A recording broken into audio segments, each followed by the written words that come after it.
My brother ruined my life, slept with my wife, then had the nerve to ask for help, the golden child and the invisible son. I used to believe that family was sacred, that no matter what happened in life, blood would always bind us together. I clung to that belief for years, until my brother tore it apart, piece by piece, until there was nothing left to salvage. My name is Michael Carter. I'm 35 years old now, and for most of my life, I lived in the shadow of my younger brother, Andrew. The irony? He was 2 years younger than me, but treated like a king, the golden child, the favorite, the one our mother worshipped and our father quietly endured. And me? I was the spare tire, the afterthought, the backup plan that never got used. Growing up, I tried to tell myself it didn't matter, that I was the independent one, the mature one, the quiet genius. But all those words are just labels adults use to patch over emotional neglect. I was the one who got overlooked, the one whose drawings were never put on the fridge, the one who made straight A's and got nothing more than a nod, while Andrew got a celebration for finishing his homework once a week. Mom doted on him. She made his lunch, folded his clothes, drove him to soccer practice, and stood at the sidelines like it was the World Cup. When he had a fever, she stayed up all night. When I was sick, "You'll be fine, Mike. You're tough." When he failed math, I was forced to tutor him for hours. When I aced calculus, don't brag. At the time, I thought maybe that's just how families worked. Maybe some kids were just louder and needed more attention. Maybe I was too quiet. Maybe I was too good. But those excuses wore thin, especially when Andrew started bullying me. It wasn't the kind of bullying you'd expect from a stranger. It was worse, because this came from someone who knew all my soft spots. He made fun of my glasses, my height, the fact that I liked chess and reading more than video games. He'd sneak into my room, read my private journal, and then twist my words to humiliate me in front of our parents. One time, he scribbled all over my drawings and said it was abstract art. Another time, he replaced the sugar in my cereal with salt and laughed while I gagged. I told my mom. She said, "Boys will be boys." I told my dad. He muttered, "Just ignore him, Mike." No one ever made Andrew take responsibility for anything. As we got older, things didn't get better. They just changed shape. High school brought new challenges, new faces, and more pain. I was bullied at school, too. Some kids called me names, shoved me into lockers. Andrew? He joined in, laughing, encouraging them, calling me Professor Dork and Four Eyes in front of his friends. I remember one time during lunch, someone dumped an entire tray of food on me, and Andrew shouted, "That's what you get for being a nerd." I never fought back. I didn't know how. But one day, everything changed. It was the middle of junior year. Andrew had stolen my pocket money again.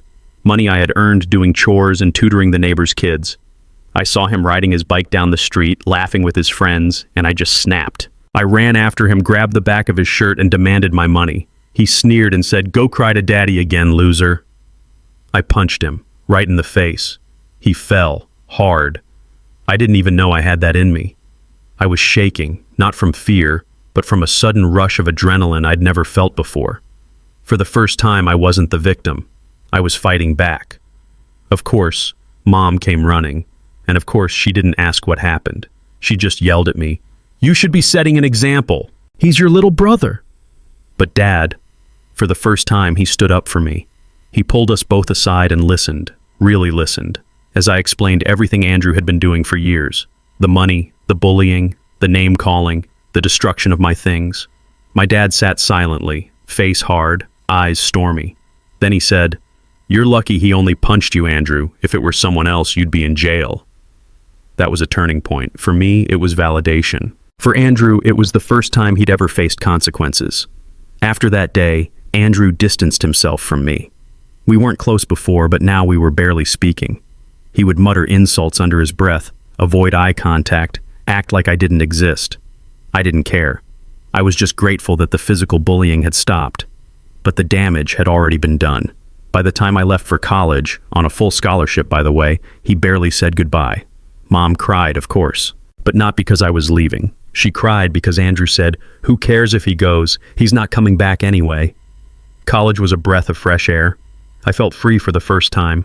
No more Andrew, no more toxicity, no more favoritism. Just me, my books, my goals, and eventually, her. Her name was Julia, and she changed everything. We met during sophomore year at a campus club for aspiring writers. She was confident, warm, kind, everything I had never seen in my own home. She asked me questions, remembered my answers, and actually laughed at my awkward jokes. I didn't know how to be around someone like her at first. I kept waiting for the moment she'd turn cold, or belittle me, or say something cruel. But she never did. She was patient, even when I wasn't. And slowly, I let my guard down. We dated through college. We moved in together after graduation. She got a job in marketing. I started working as a systems analyst. Life was good. It was stable. It was finally mine. Our wedding was small. Just close friends, a few distant relatives, and our parents. Yes, even Andrew came. He brought a date.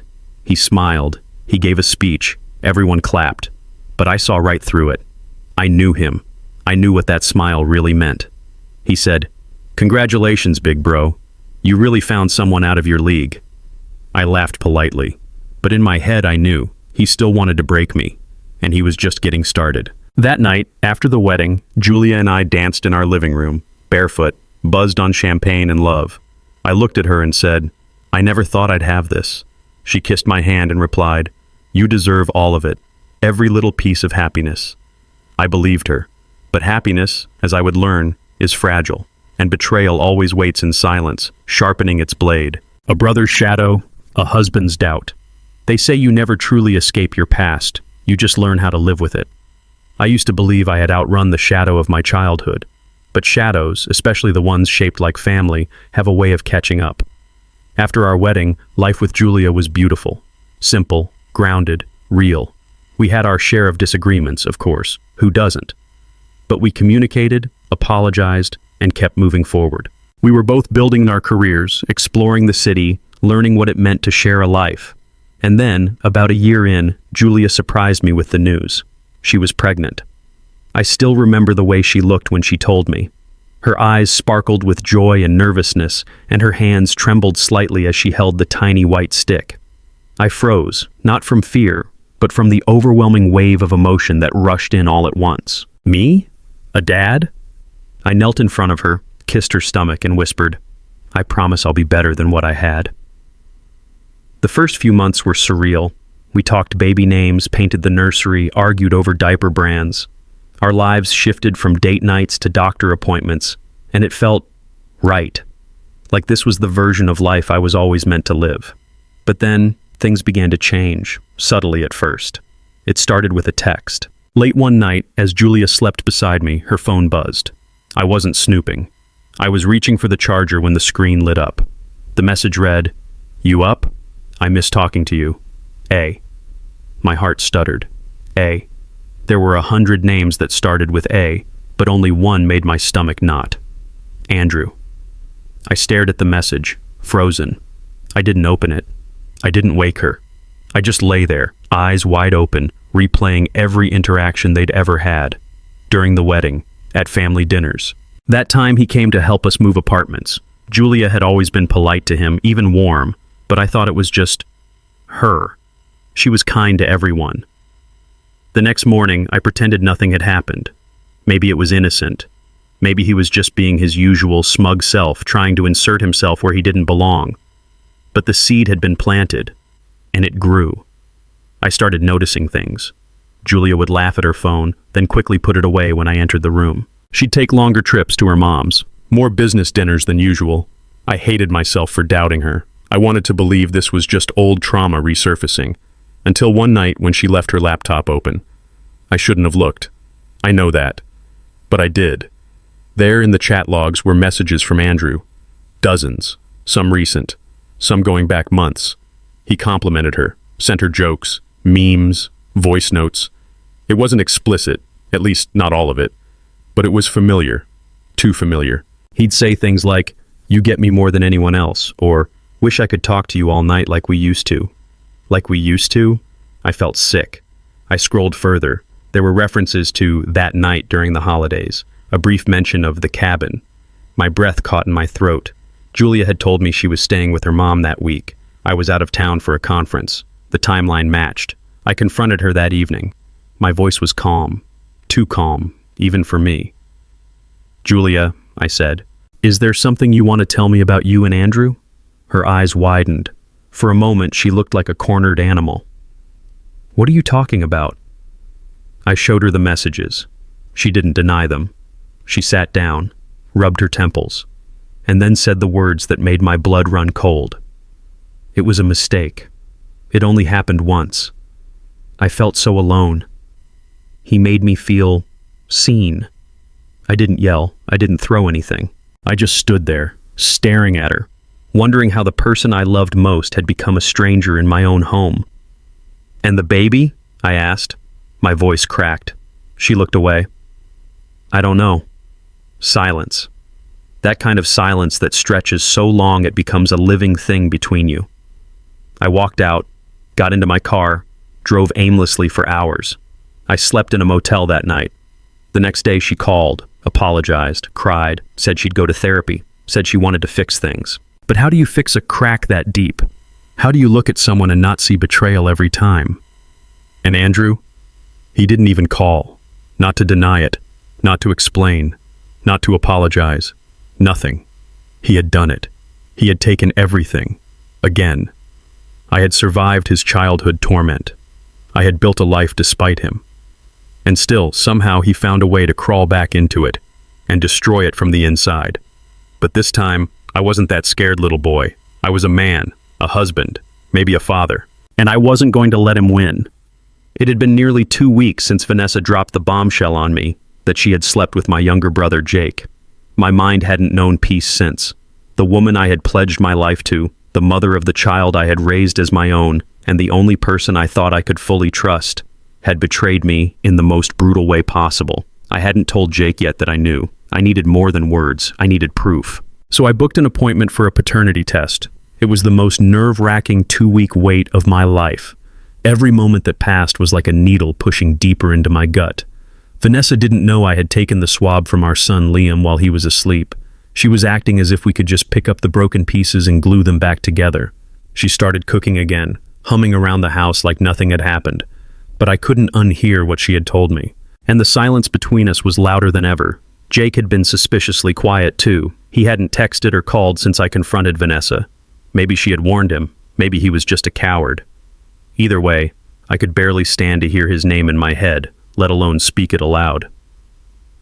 The envelope arrived on a Friday. A thick, sealed letter from the paternity clinic. My hands were shaking as I opened it. My heart pounded so hard it blurred the sound of everything else. I pulled out the document. Liam was not my biological son. There it was. Cold, clinical, undeniable. I read the line over and over again, hoping it would change. That maybe the words would magically rearrange themselves and reverse the truth.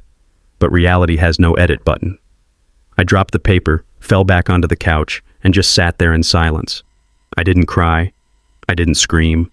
I just felt hollow, like someone had reached inside me and yanked out everything that ever mattered. I had always loved Liam with all my heart. He was my little boy. I was there for his first steps, his first scraped knee, his first day of school. All those memories now played back like a movie reel spliced with lies. But he didn't ask to be born into this chaos. None of it was his fault. That weekend, I drove up to a cabin in the mountains alone. I needed space. I needed to breathe. I needed to not be near Vanessa or Jake or anyone who reminded me of the life I thought I had. Out in the silence of the pines, I found the first sliver of clarity. I knew I couldn't change what had happened, but I could choose what came next. I could choose who I would become in the aftermath. I made a list, not a to-do list, but a list of truths. Liam is innocent. Jake betrayed me. Vanessa lied and manipulated me. I don't owe either of them my forgiveness, but I do owe myself peace. When I returned, I didn't speak to Vanessa immediately. Instead, I met with a lawyer. I wanted to know my rights, not out of vengeance, but to make sure Liam's future wouldn't suffer because of their decisions. The lawyer listened carefully. She explained that since I wasn't Liam's biological father but had raised him as such, I still had a legal route to maintain custody or visitation. It wouldn't be easy, especially if Vanessa contested it, but I had a chance. I clung to that hope like a lifeline. Afterward, I went home and asked Vanessa to sit down. "I got the test results," I said. She looked up at me, her eyes already welling with tears. Maybe she had hoped I wouldn't go through with it. Maybe she thought I'd sweep it all under the rug. "He's not mine," she nodded slowly. "I'm sorry," she whispered. I didn't respond. I let the silence stretch between us. "I never meant for it to go this far," she said. Jake and I, it was a mistake. I was weak, and he was there. And then Liam came, and you were the one who stood by me. You were the one who raised him. You are his father in every way that matters. You don't get to decide that, I said, my voice barely above a whisper. You lied to me. For years. Do you have any idea what that does to a man? Tears streamed down her face, but I couldn't find sympathy in my heart. Not anymore. I want a divorce, I said. Her sobbing grew louder. Please, please don't do this. For Liam, he needs you. And what about what I need? I asked. Did you ever consider that? She reached out to grab my hand, but I pulled away. I'm not doing this for revenge. I'm doing this because I can't live in a lie anymore, and neither should Liam. In the following days, I began packing. I found a small apartment across town and set up a room for Liam. I told Vanessa I wanted shared custody, that I would take care of him every weekend and during the summer. She didn't fight me on it, maybe because she knew I deserved at least that. Then came the conversation I had dreaded most, telling Liam. I sat him down in the living room. His little legs dangled off the couch, swinging back and forth. Buddy, I began, I need to tell you something very important. His wide eyes stared up at me, trusting, innocent. You know I love you more than anything in the world, right? He nodded. Well, there's been a lot going on, and sometimes grown-ups make mistakes. Your mom and I have decided that we're going to live in different houses for a while. His face fell. But that doesn't mean I'm not your dad. I will always be your dad. I'll still take you to the park, help you with your homework, and read you your bedtime stories when you stay with me. He sniffled and crawled into my lap. I held him tight. I love you, Daddy. And just like that, I broke. I cried, not out of anger, not out of grief, but out of love. Raw, painful, unconditional love. Because no matter what the DNA said, he was mine. Jake never reached out, not even once, not to apologize, not to explain. His silence was its own confession. I didn't need anything more from him, but I knew I hadn't seen the last of him. And when he came knocking again, it wouldn't be as a brother. It would be as a man who had destroyed everything and now wanted to be rescued from the rubble he had caused. And I had to decide whether I would be the one to lift him up or to finally let him fall. 2 days after that shattering conversation in the hospital hallway, I sat alone in my apartment, staring at the framed photo of our wedding that still sat on the bookshelf. I hadn't moved it yet. Maybe part of me was still clinging to something, a memory, a hope, or maybe just disbelief. The silence in the apartment was deafening. I had sent Karen a message that morning, just one line. We need to talk about Henry. She didn't respond, but that afternoon she showed up. Her eyes looked puffy, like she'd been crying. I opened the door and stepped aside without a word. She walked in slowly, like someone approaching a courtroom. I don't know where to start, she said, breaking the silence. Then let me, I replied, my voice more steady than I expected. Is David still in your life? She looked away, biting her lip. He's been around, she said, but it's complicated. I laughed bitterly. Complicated? He's my brother. He ruined my childhood, and then he slept with my wife and got her pregnant. Complicated doesn't begin to cover it. Karen sat down on the edge of the couch. I didn't mean for any of this to happen. You have to believe me. I never wanted to hurt you. I looked at her, and for a second I almost did believe her. But then the images came flooding back. Her laughing with David, her sneaking around, the paternity test. I believed you once, I said, more than once, but this isn't just about me anymore. Henry, I raised him, I changed his diapers. I taught him to ride a bike.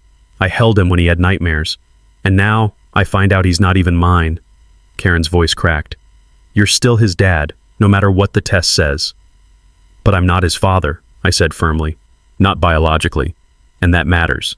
Especially when every time I look at him I see David's eyes, David's smile. It's like being haunted by the very person who tried to ruin my life from the beginning. The room fell silent again. Karen reached into her purse and pulled out a folded envelope. What's this? I asked. It's from David. He wrote it before he left town. I hesitated, then took the envelope. The handwriting was familiar, loopy, careless. I opened it and started to read. To my brother, you probably hate me. I wouldn't blame you. If roles were reversed, I'd hate me too. I never intended for things to end up this way. But intentions don't change facts, do they? I've made a mess of my life. I envied you, not for being favored, but for being better, smarter, kinder, more loved, even when I was the favorite. Sleeping with Karen was selfish. It started as a moment of weakness, and then I let it spiral. And now, I've lost everything. If there's one thing I hope, it's that you'll forgive Henry. He didn't ask for any of this. David. I folded the letter, my hands trembling. Where is he? I asked. Karen shook her head. He left. Said he needed time. He didn't say where he was going. I stood up, walked to the window, and stared out at the city lights. For a moment, I imagined David, alone, broke, maybe even scared. The old part of me, the one who used to share a bedroom with him as kids, felt a flicker of sympathy, but it was quickly extinguished. What about Henry? Karen asked quietly. He keeps asking where you are. He misses you. I turned to face her. I need time, I said. Time to figure out if I can look at him and not feel broken. I'm not saying I'll never be in his life again, but I need to be honest, with myself and with him. I can't pretend nothing happened. Karen nodded, tears slipping down her cheeks. I understand. As she stood up to leave, I said one more thing. I don't know if I'll ever forgive you, but I hope for Henry's sake, you start telling the truth. To him, to yourself. When the door closed behind her, I sat back down and unfolded the letter again. David's words echoed in my mind. If there's one thing I hope, it's that you'll forgive Henry. That night, I couldn't sleep. I walked through the apartment in the dark, stopping by Henry's old room. It still looked the same. His dinosaur posters, his train set, his half-finished Lego castle. I sat on his bed and let the silence wrap around me. I didn't have answers yet, but for the first time I felt like maybe I didn't need them all right away. Maybe healing wasn't about getting all the answers. Maybe it was just about taking the first step. Voiceover script, Part 5. The silence between us was louder than screams. For weeks, my life fell into a routine that didn't feel real. I went to work, I cooked, I slept, barely. But the silence in my home was deafening. The absence of Karen's voice, her footsteps, her laughter, it haunted every corner of the apartment like a ghost I couldn't exorcise. Even worse was knowing that the child I'd helped raise, loved, and dreamed for wasn't mine. Every photo on the wall felt like a lie. Every memory now carried a sting. But I wasn't just grieving my marriage. I was grieving my own identity, the life I thought I'd built from nothing, stolen by the one person I trusted the least, my own brother, Evan. I'd blocked Karen's number, but she still tried to contact me through emails, old friends, even showing up outside my office. I never responded. I couldn't. Not yet. But then, on a rainy Thursday afternoon, I got a call from a name I hadn't seen in years. Uncle Ray. He was my father's younger brother. We hadn't spoken since my wedding. I almost didn't answer.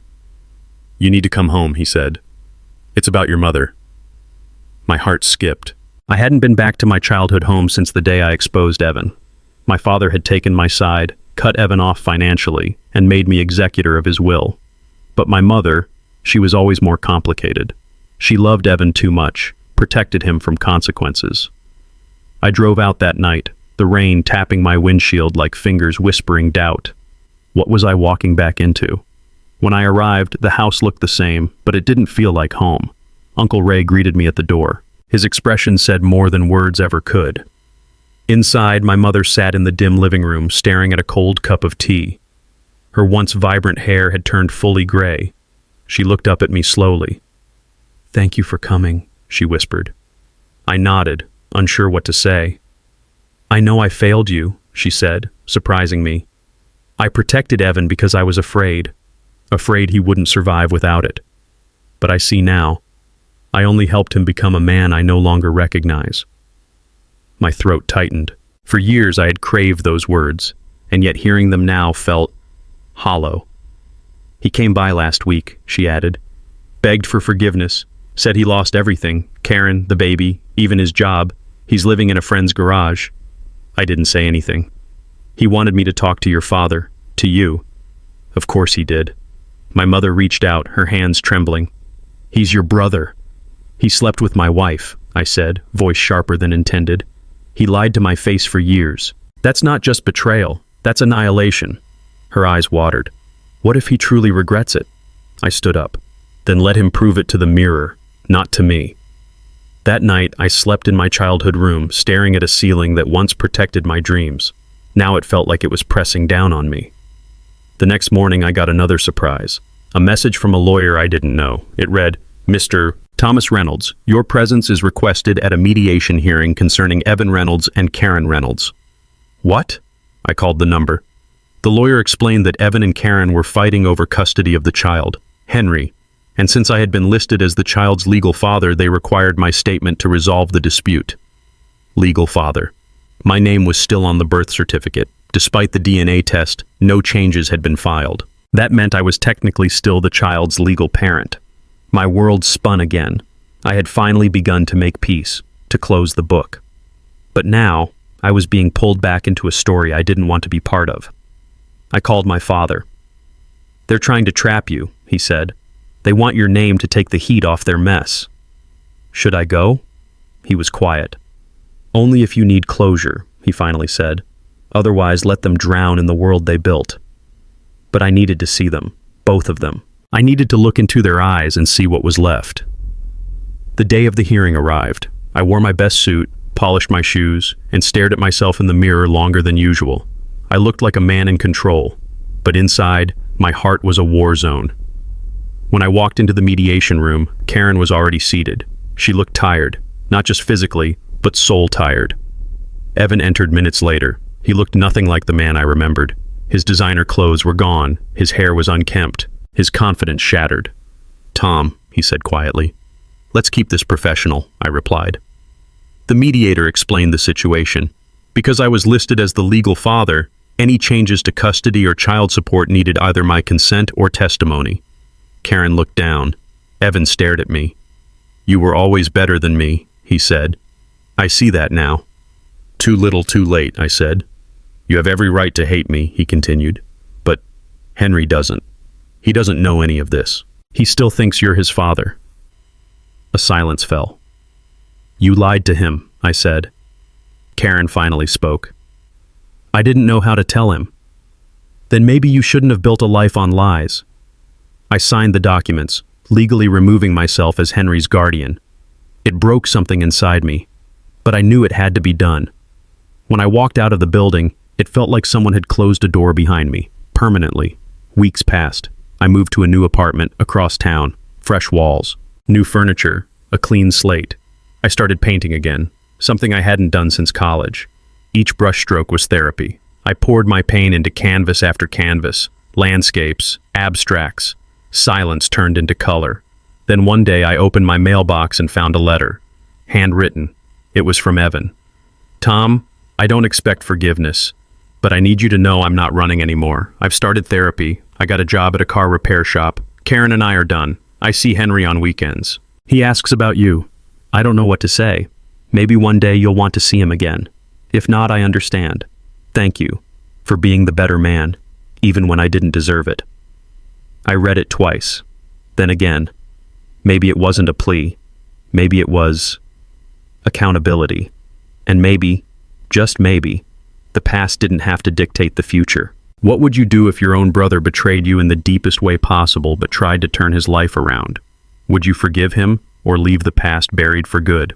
Let us know in the comments. And don't forget to subscribe for more true life stories that explore the messy, beautiful, and painful sides of family and redemption.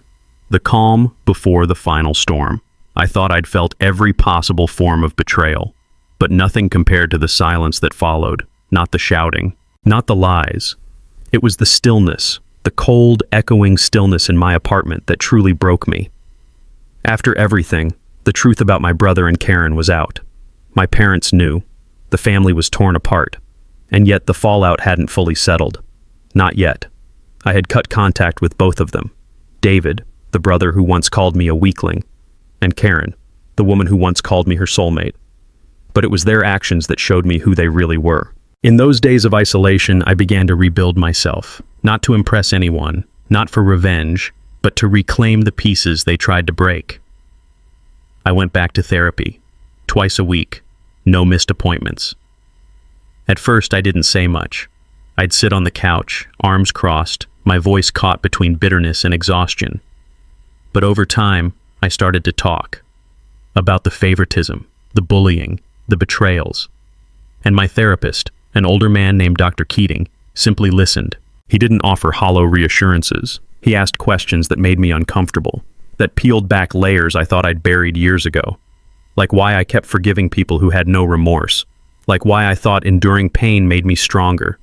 And I realized something. I'd spent most of my life being the quiet one, the peacekeeper, the one who held back to make others comfortable. Not anymore. I began taking long walks after work, sometimes in silence, sometimes with music in my ears. It was during one of those walks that I passed a community center with an old wooden sign that read, "Volunteers Needed, Youth Mentorship Program." I walked past it, then stopped, turned back, read the sign again. That weekend I signed up. Every Saturday morning I sat with kids who reminded me of myself. Quiet, overlooked, bullied. Some wore big headphones to block out the noise.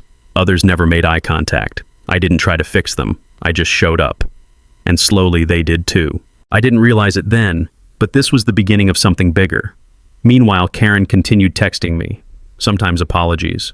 Sometimes long emotional essays about how she missed our family. I didn't reply. Then one afternoon, I got a message from an unknown number. It was David. He wrote, "I know you probably hate me, but I need help. Please." I stared at the screen. My thumb hovered over the delete button. But something in me, maybe habit, maybe curiosity, made me tap the message instead. He'd lost his job. Karen had threatened to leave him if he didn't contribute more financially. And now he was struggling with custody because her parents didn't trust him either. He asked if I could talk to our parents, or lend him money. I didn't reply right away. I let that message sit for days. In the meantime, my father called. He'd been quiet since the confrontation.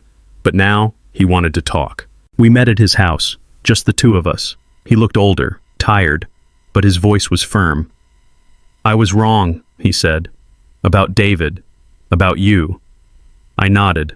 I didn't need an apology. I just needed him to finally see the truth. He continued, "I'm changing the will. Your mother knows. David's out. But that's not why I wanted to talk." He paused. "I need your help, deciding what to do with the house." And just like that, I felt the weight of legacy, of responsibility, of everything that had been broken, now being offered to me to rebuild. "I'll do what's right," I said, and I meant it. That night, I sat with the idea of legacy, of what it meant to be the one left standing after the storm. I didn't reply to David, but I thought about him, not as a brother, but as a man who'd never learned to be accountable. The next morning I got a letter, a real one, in the mailbox. It was from Karen. No dramatic apologies, just a short, handwritten note. "I'm sorry, not just for what I did to you, but for who I became. I'm getting help, not for you, for me. You were the best man I ever knew, and I didn't deserve you." I folded the letter, placed it in a drawer. I didn't know what to do with it, but I kept it. Days later, David showed up at my door. He looked thinner, tired, not the arrogant man I once knew. "Can we talk?" he asked. I didn't answer. I just stepped aside and let him in, not because I forgave him, but because I was finally strong enough to hear him out. The storm wasn't over yet, but I was ready. The breaking point. It was late, the kind of late that makes everything feel heavier than it actually is.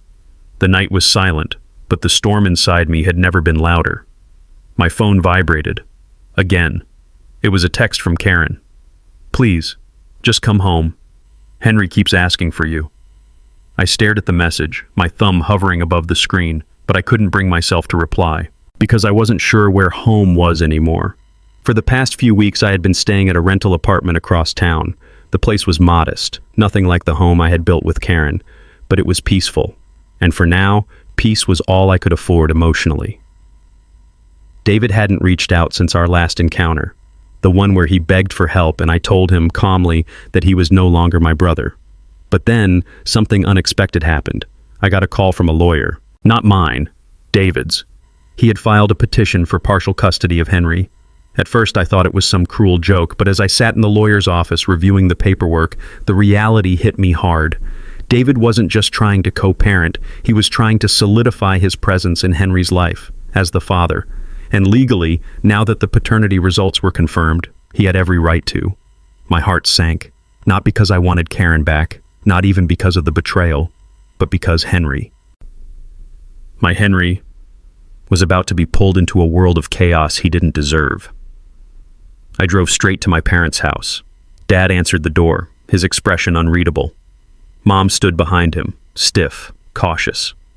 "We need to talk," I said.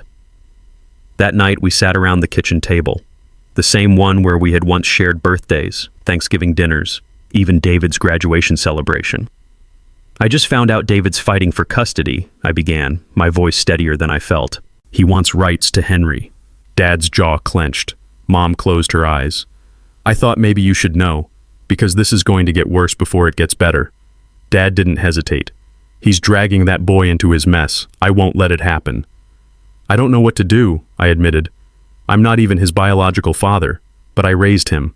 I loved him like he was mine." Mom finally spoke.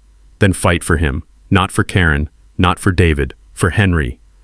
I looked at her, surprised. It was the first time since everything happened that I felt we were on the same side. So I did what I had to do. I filed a motion for joint custody. The court date was set. Karen looked shocked when she got the notice. "David?" He looked smug. In the weeks leading up to the hearing, I prepared every piece of evidence I had. Pictures, school records, affidavits from neighbors who had seen me picking Henry up from daycare, taking him to soccer practice, reading to him at night. But nothing could prepare me for what happened next.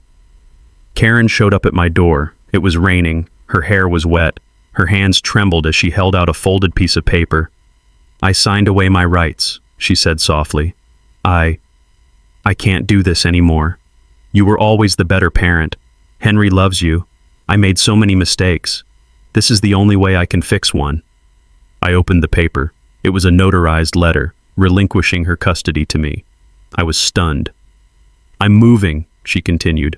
"Far away. David doesn't know yet. He thinks we're still together. But I can't live with the guilt anymore. I'm done."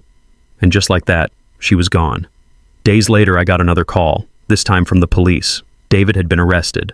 Apparently, in a fit of rage after Karen left, he broke into her workplace, demanding to see her, threatening staff. He had to be restrained. The whole thing was caught on security cameras. That court hearing never happened. David lost all parental rights, permanently. Henry stayed with me. And in those quiet mornings when I made him breakfast or helped him with homework, I stopped seeing David in his eyes. I started seeing me, the boy I used to be, the boy who had suffered in silence, the boy who now had a second chance, through fatherhood, to give someone else what he never received himself: peace, love, stability. But the story wasn't over yet, because one night, while tucking Henry into bed, he asked me the question I had been dreading. "Why doesn't Uncle David visit anymore?" I paused, then sat down beside him. Because sometimes when people make really bad choices, they need time to fix themselves before they can be around the ones they love. He nodded slowly. "Do you think he misses me?" I didn't know how to answer, but I hugged him tight and whispered, "Anyone would be lucky to miss someone like you." He smiled, and for the first time in a long time, so did I. The next chapter of our lives had begun, and maybe, just maybe, we were going to be okay. End of part 7. Stay tuned for part 8, Redemption or Ruin. Would you forgive your brother if he took everything from you and then came back broken? Let us know your thoughts in the comments. Redemption or ruin. 3 weeks after Caleb's world had been turned upside down, he found himself standing at the edge of everything he once knew. The house was quiet, too quiet, and for the first time in years, he didn't have the chaos of betrayal buzzing in the back of his mind. Instead, there was a new kind of silence, uncertain, uneasy, but necessary. "I'm sorry." Those 2 words still echoed in his memory. They had come from Tyler, his brother, whose voice had cracked, eyes glistening, hands trembling. A man once confident, defiant, and reckless, now brought down to a broken shell, looking for forgiveness. But could someone truly rebuild from ruins they'd caused? Caleb hadn't responded that night. He had stood there, expression unreadable, then turned around and walked away. But something lingered. Something made him pause at the threshold before leaving the hospital room. A part of him didn't want to be like Tyler, consumed by ego and blinded by pride. But forgiveness? That was a mountain far taller than any grudge he had ever held. Back home, Caleb began to write. Not a diary, not a revenge manifesto, but something else entirely. A letter to his future self. He needed clarity, needed to understand what he was fighting for now that the war was technically over. The battles, however, still waged in his heart. If you're reading this, he wrote, and you've forgiven him, I hope it's because he earned it, not because you were too tired to keep hating. And if you haven't, I hope it's because you finally learned that not everyone deserves a seat at your table, even if they share your blood. His therapist had encouraged this practice, writing to himself. And strangely, it helped. Caleb didn't know what he wanted anymore. His marriage, gone. His role as a father, complicated. His family, fractured. But beneath the rubble, he was starting to rebuild something essential, his identity, independent of others. Then came the knock on the door. It wasn't Tyler, wasn't even Karen. It was someone he hadn't seen in over a decade. Aunt Jo, his dad's sister, the woman who had cut herself off from the family after a messy inheritance fight. She had heard the story through the grapevine and decided it was time to pay a visit. What happened to you, she said over tea, was biblical. Not the fire and brimstone kind, the job kind. You were tested. Caleb chuckled bitterly. If this was a test, I failed it. Jo leaned forward, gripping her cup. No, Caleb, you're still standing. That's the point. Her words stuck with him. Over the following weeks, Caleb focused on his routines, waking up early, reading again, volunteering twice a week at the community center's youth program, teaching coding to kids who reminded him of a younger, more hopeful version of himself.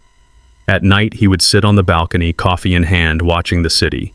It no longer felt suffocating. Slowly, it was beginning to feel like home again, a place he belonged in, even without his old life. One Friday morning, Caleb received a call that made his stomach lurch. It was from a law office. Mr. Reed, your brother has signed over parental rights. The paperwork is on the way. You're free to pursue full custody or choose not to. He sat down, hand trembling. It was both a relief and a dagger. Tyler was officially out of the picture. No more surprise visits, no more legal threats. But that meant Caleb had to face the one question he had been avoiding. What now? What about the boy he had raised, loved, taught to ride a bike, kissed goodnight, and read bedtime stories to? Henry, his son. Even if the DNA said otherwise, Caleb knew the truth that mattered. He had been the father. Every scraped knee, every science fair, every night of fever. Caleb had been there, not Tyler. So when Karen called, this time not to beg but to talk, he agreed to meet. They sat in a neutral cafe. She looked tired. Not the glamorous woman he once adored, but someone worn down by choices and consequences. I want to start over, she said, voice hoarse. Not with you. I know I can't fix what I broke, but for Henry, I want to co-parent, if that's possible. Caleb looked at her, reading the sincerity in her posture, not just her words. I'm not sure what that looks like yet, he admitted, but I'm willing to try. For him. In the following months, things didn't magically become perfect. Caleb took time, lots of it, to reintroduce himself into Henry's life. They met at parks, shared ice cream, built Lego castles. Slowly, Henry began asking to see Dad more often. The first time Henry called him that again, Dad, Caleb wept silently in the car afterward. Tyler's name never came up. Karen respected that boundary. As for Tyler, word came through a cousin that he had moved to another state, working odd jobs, trying to get back into school. Caleb didn't ask for more details. He wasn't ready. Then came the unexpected invitation, a speaking engagement at the university Caleb had graduated from. The topic? Resilience in the face of personal betrayal. He almost declined, but something in him said yes. The auditorium was packed. Caleb stood at the podium, looked out at the sea of young faces, and began. My name is Caleb Reed. I lost my wife, my brother, and the family I thought I had. But what I found, through pain and silence, was myself. He didn't paint himself as a victim, nor did he villainize his past. He spoke about boundaries, healing, and choosing peace over revenge. When he finished, there was silence, then applause. Some stood. One student approached afterward, eyes glassy. "Thank you," she whispered. "I thought I was the only one who went through something like this." And just like that, Caleb realized the truth. Sometimes your healing becomes someone else's hope. In the end, Caleb didn't need Tyler's apology. He didn't need Karen's repentance. He didn't even need closure. He needed peace, and he had finally found it. Have you ever forgiven someone who didn't deserve it, just so you could move on? What would you have done in Caleb's shoes? Let us know in the comments. And if this story moved you, please like, share, and subscribe for more emotional journeys from real lives around us.